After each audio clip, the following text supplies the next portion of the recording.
And there it is. Here it is. Roll up, ladies and gentlemen. One man went to mow. There it is. Here it is. Here I am. Hope you are there as well. So if you are there and I'm here, then we have as we would want to have it. So I am situated. So situate yourself with me for however long the session lasts. That thing that happens around about this time is happening right about this time. So be here now. One man went to mow. The eagle has landed.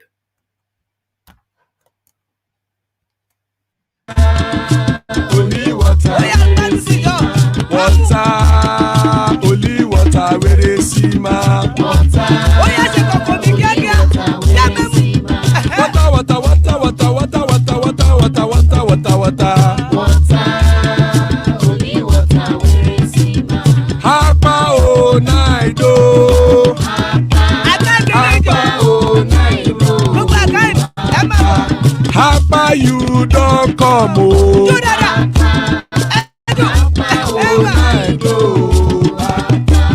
Hapa o naido.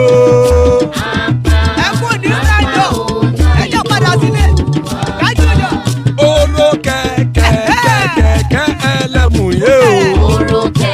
Ilé sọ́díyà kẹ̀kẹ́ ẹlẹ́mùrè o. Bobby Master kẹ̀kẹ́ ẹlẹ́mùrè o. Chief Latif kẹ̀kẹ́ ẹlẹ́mùrè o.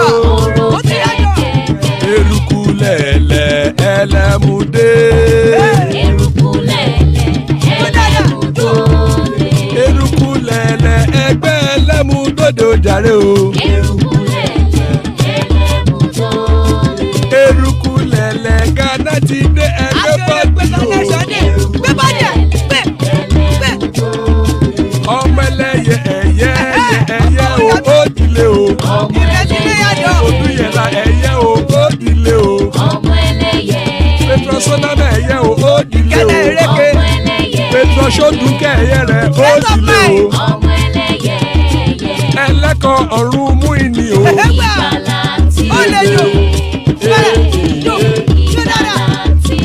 Àkùkọ ọ̀run méjìkọ.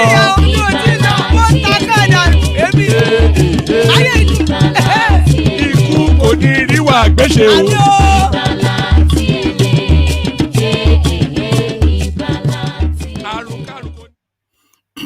And there it is. You heard it here first.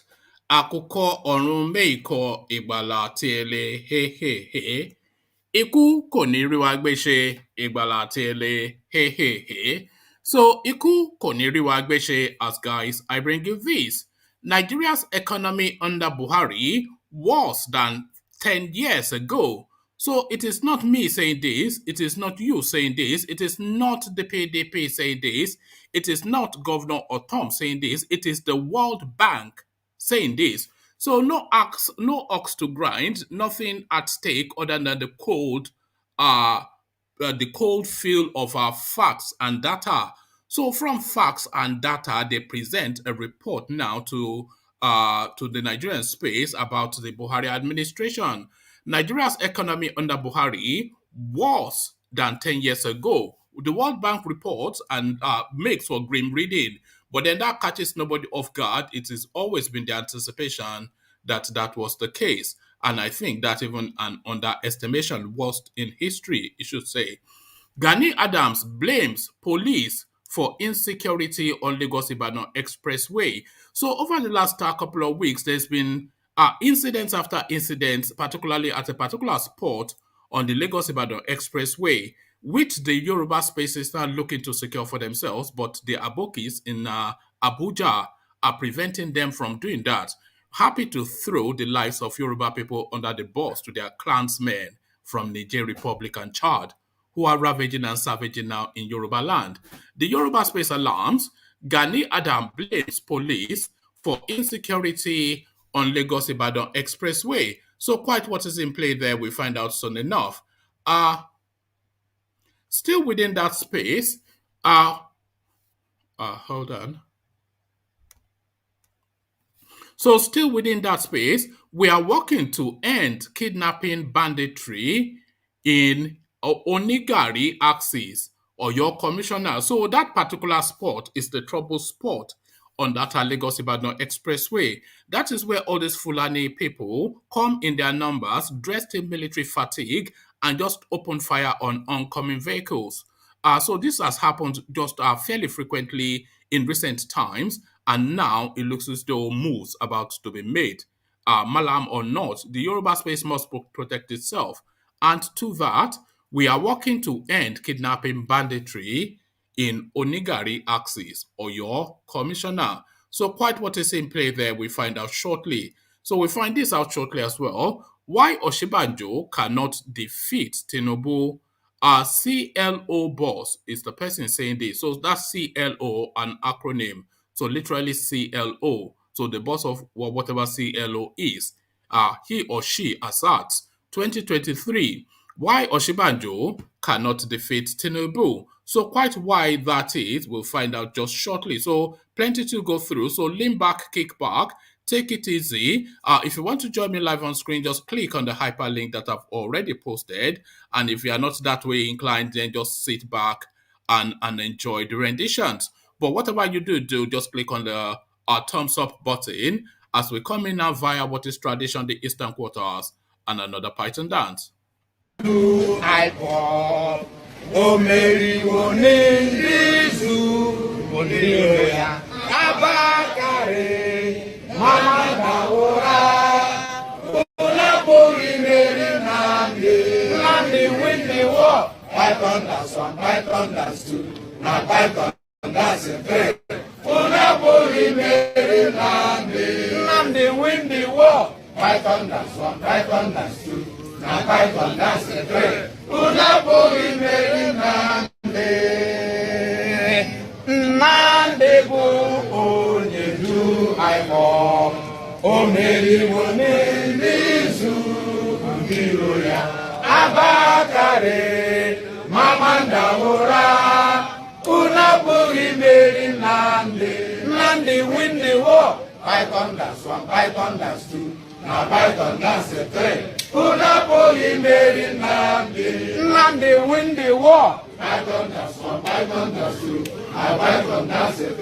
Unaboli Mary Nandi win the war. Python dance 1, Python dance 2. Na Python dance 3.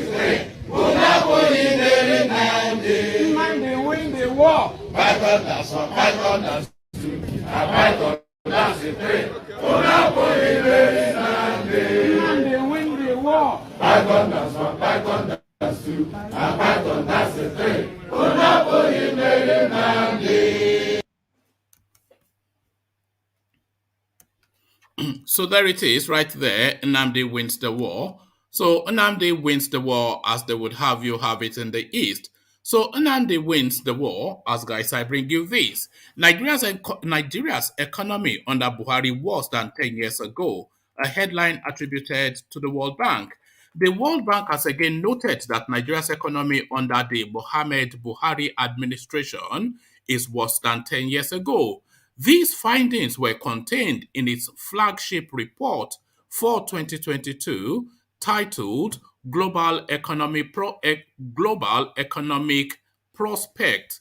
The pandemic has reversed at least a decade of gains in per capita income in some countries, in almost a third of the region's economies, including Angola, Nigeria, and South Africa. Per capita income are forecasted to be lower in 2022 than a decade ago, the report said. The report added that the hike in food prices could amplify the negative impact of increased poverty on economic growth, noting nearly 110 million people in countries like Nigeria, the Democratic Republic of Congo, Ethiopia, and South Sudan had been in situations characterized by food crisis. The report also mentioned that disruptions to the supply chains and armed conflicts could contribute to surges in food prices, leaving vulnerable groups struggling the most. Further rise in food prices would squeeze household purchasing power and erode consumers' confidence, causing more subdued growth and hindering poverty reduction. The report stressed the findings from the Global Bank corroborated a study published by the Economic Community of West African States, which revealed that many people living on less than $1.9 per day had jumped from 2.3% to 2.9% in 2021, and the debt burden of countries increased amidst slow economic recovery, shrinking fiscal space, and weak resource mobilization. Last year, the Global Bank had heavily criticized. Last year, the Global Bank had heavily criticized Mr. Buhari's fiscal policies, noting the negative effect of Nigeria's central bank exchange rate policies on investment and fuel inflation. So the Nigerian economy now, the worst it has ever been. Essentially, that is what they are saying. Just the last paragraph. However, the World Bank predicts that Nigeria's economy will grow by 2.5% in 2022, as it will benefit from an increase in oil prices, a gradual easing of the Organization of Petroleum Exporting Countries ECOWAS production cuts, and other domestic regulation reforms. So there you have it now. It's still the oil price that is the determinant factor for the Nigerian economy, which is a tragedy, really. 70 years on, we're still a mono economy space, essentially. So that is the Nigerian narrative, and this is the Yoruba narrative. Gani Adams blames police for insecurity on Lagos-Ibadan Expressway. Following the continued cases of kidnapping, armed robbery, and ritual killings along the Lagos-Ibadan Expressway, the Ààrẹ Ọ̀nà Kakanfò of Yoruba land, Chief Gani Abiodun Ige Adams, has blamed the police for sabotaging the proposed partnership that was aimed road at securing road, insisting that the growing incidents of insecurity couldn't have occurred had the police authorities allowed the partnership arrangement to sail through. The Yoruba Generalizimo, who said this whilst reacting to any attack, the Yoruba general, I don't like that generalizimo. I don't know why they do you. It's just a ridiculous Nigerianism, isn't it? The Yoruba chieftain, who said this whilst reacting to any attacks on travelers by bandits on the road, lamented that it was the refusal of the police to work with other stakeholders on security on the road that is responsible for continued activities of bandits in the area. Adams, who is the convener of the Southwest Security Stakeholders Group, stated that the local security outfit had, in a letter last September, requested for a partnership with the police to join in the normal patrol routine along Lagos-Ibadan Expressway in order to assist the police in ensuring safety and effective security along the road. But the police authorities ignored it. The letter was in response to the growing spate of insecurity along the road, which remains a major road in the region. The reason for the request is to use our strength and networks to secure the Lagos-Ibadan Expressway, which has remained volatile and porous as a result of prolonged attacks, including robbery killings, kidnappings, and other social vices in the region. The idea of seeking partnership with the police came up after a series of meetings with leaders and stakeholders of the Southwest Security Stakeholders Group to assist the police in securing the Southwest, especially along the Lagos-Ibadan Expressway. The letter dated September the 22nd, 2021, was addressed to the Commissioners of Police, Security Advisors, Director of State Security Services, and other security operatives in Lagos, Ogun, and Oyo states. Adams, who frowned at the rate of kidnappings and killings along the road, said that the group's effort to complement the police was done in good faith and it was targeted at nipping the activities of bandits in the bud. Given my position as the Ààrẹ Ọ̀nà Kakanfò of Yoruba land, I have received many calls from people that felt concerned on the recent attacks on the Lagos-Ibadan Expressway, and I think it is time to tell the world of our efforts in securing the region. Our intention as a security outfit is to seek partnership with the police, especially in Lagos, Ogun, and Oyo, to build a team that is formidable enough to take care of security challenges along Lagos-Ibadan Expressway. The road has become volatile for travelers, and I think there is need for urgent intervention. That is why we consider it very important that there should be synergy between the police and other security outfits in the southwest. He, however, said the group will not relent. He, however, said the group will not relent in its efforts to ensure that the southeast region is safe for residents. In projecting our mandates to secure the southwest, SSSG had held series of security summits in 4 different states, and from our past records, the group had readily achieved a lot in the area of security across the region. The SSSG comprises security outfits in the region, including Odua People's Congress, Agbekoya, Vigilante Group of Nigeria, Agbekoya Peace Movement, Vigilante Yahoo, Professional Hunters of Nigeria, Agbekoya Farmers Association, Hunters Association of Nigeria, and Osekan Odua. So that is the totality of that umbrella and the promise then, or the offer to help secure the Yoruba space. We are working to end kidnapping banditry in Onigari axis, or your commissioner. Oyo State Government, through its Commissioner for Information, Culture and Tourism, Dr. Wasiu Olatubosun, has disclosed efforts of the government at curbing the menace of kidnapping and banditry in the state. Olatubosun also revealed that there were ongoing efforts by the state government to get rid of kidnapping, banditry, and other criminal activities in Onigari axis of Lagos-Ibadan Expressway.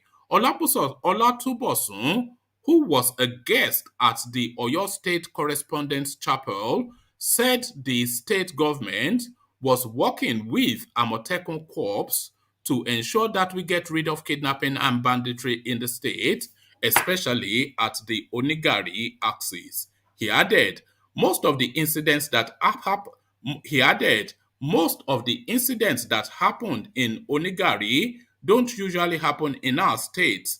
It is other side of the road which belongs to our neighboring state, Ogun.